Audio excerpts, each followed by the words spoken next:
मुख्यमंत्री कन्यादान व निकाह योजना में नए दिशा निर्देश। जारी योजना का लाभ लेने अब गरीबी का देना होगा प्रमाण। मुख्यमंत्री कन्यादान व निकाह योजना में सामूहिक विवाह समारोह को लेकर नए दिशा निर्देश जारी हो गए हैं, जिसके तहत अब योजना का लाभ लेने के लिए पात्र परिवारों को गरीबी का प्रमाण पत्र देना अनिवार्य होगा। उसके बावजूद लाभार्थियों का सत्यापन भी किया जाएगा ताकि वास्तविक जरूरतमंद परिवारों तक योजना का सही लाभ पहुंच सके। सामाजिक न्याय व दिव्य सशक्तिकरण विभाग से इसके लिए पत्र जारी कर दिया है। इसमें जिले में मुख्यमंत्री कन्या विवाह व निकाह योजना के तहत सामूहिक विवाह सम्मेलन का आयोजन अक्षय तृतीया व गंगा दशमी के अवसर पर किया जाएगा। अक्षय तृतीया पर 19 अप्रैल व 26 मई, गंगा दशमी पर सामूहिक विवाह सम्मेलन होना प्रस्तावित है। आयोजन जिला या नगरीय निकाय स्तर पर होंगे। इसकी तिथि व स्थान का निर्धारण स्थानीय जन प्रतिनिधियों से समन्वय कर किया जाएगा। वहीं सामूहिक विवाह या निकाह सम्मेलन में कम से कम 11 जोड़ों का शामिल होना अनिवार्य होगा। यदि इससे कम जोड़े एकत्रित होते हैं तो सम्मेलन नहीं किया जाएगा। शासन का उद्देश्य योजना का लाभ अधिक से अधिक जरूरतमंद परिवारों को एक साथ लाभ पहुंचाना है। शासन द्वारा प्रत्येक जोड़े को तय आर्थिक सहायता दी जाएगी। साथ ही सामूहिक आयोजन से विवाह संपन्न कराने से सामाजिक समरसता को भी बढ़ावा मिलेगा। इन नियमों के बाद प्रशासन ने आयोजन को लेकर तैयारियां शुरू कर दी हैं और अधिकारियों को निर्देश दिए हैं कि सभी आवेदनों की जांच समय पर पूरी की जाए ताकि तिथियों पर आयोजन में किसी प्रकार की बाधा न आए। शासन ने योजना के प्रभावी क्रियान्वयन के लिए संशोधित दिशा निर्देश दिए हैं। योजना का लाभ केवल उन्हीं परिवारों को मिलेगा जो गरीबी रेखा के नीचे जीवनयापन कर रहे हैं। आवेदक परिवार को सक्षम प्राधिकारी द्वारा जारी गरीबी का प्रमाण पत्र देना होगा।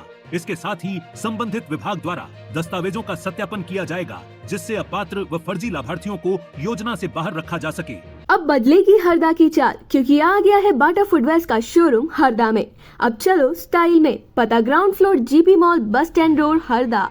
इंदौर में आयोजित प्रांतीय बैठक में हरदा के कलाकारों ने अपनी आवाज का जादू बिखेर दिया है। भारत विकास परिषद की हरदा शाखा को उनकी शानदार परफॉर्मेंस के लिए सम्मानित किया गया है। हर साल होने वाली इस नेशनल ग्रुप सॉन्ग कंपटीशन में पूरे प्रांत से टीमें आती हैं, जहां हिंदी और संस्कृत गानों की जंग होती है। इस बार हरदा की टीम ने संस्कृत भाषा में ऐसी सुरीली प्रस्तुति दी कि सुनने वाले दंग रह गए। उनकी इस मेहनत और बेहतरीन सिंगिंग के लिए टीम के मेंबर्स को अवार्ड देकर नवाजा गया। हरदा के लिए यह वाकई एक प्राउड मोमेंट है। अब बदलेगी हरदा की चाल, क्योंकि आ गया है बाटा फुटवेयर्स का शोरूम हरदा में। अब चलो स्टाइल में। पता ground floor GP mall, bus stand road, Harda.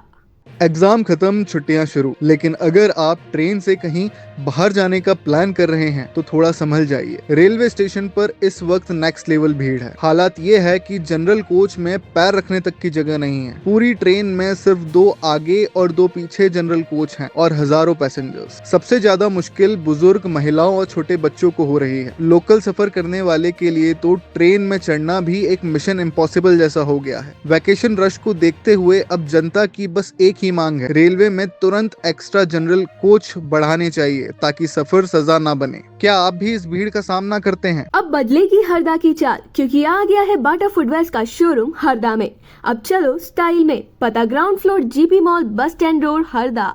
किसान भाई सावधान, हरदा कलेक्टर ने साफ कर दिया है, अगर अब खेत में नरवाई जलाई तो खैर नहीं। प्रशासन अब जीरो टॉलरेंस मोड में है। नरवाई जलाने पर अब न सिर्फ मोटा अर्थदंड लगेगा बल्कि कानूनी कार्रवाई भी होगी। सिर्फ सजा ही नहीं, अफसर अब गांव-गांव जाकर चौपाल लगाएंगे और किसानों को समझाएंगे कि आग लगाने से जमीन की उपजाऊ शक्ति कैसे खत्म होती है। कलेक्टर साहब ने 2 और बड़े निर्देश दिए हैं। पहला, एलपीजी सप्लाई, रसोई गैस की किल्लत ना हो, इसके लिए फूड डिपार्टमेंट को लगातार मॉनिटरिंग के आदेश दिए हैं। दूसरा, नो कचरा नो मच्छर, शहरों में कचरा जलाने पर रोक और मच्छरों से बचने के लिए रेगुलर फॉगिंग कराने को कहा है। यानी अब प्रशासन एक्टिव मोड में है। अब बदलेगी हरदा की चाल, क्योंकि आ गया है बाटा फुटवेयर्स का शोरूम हरदा में।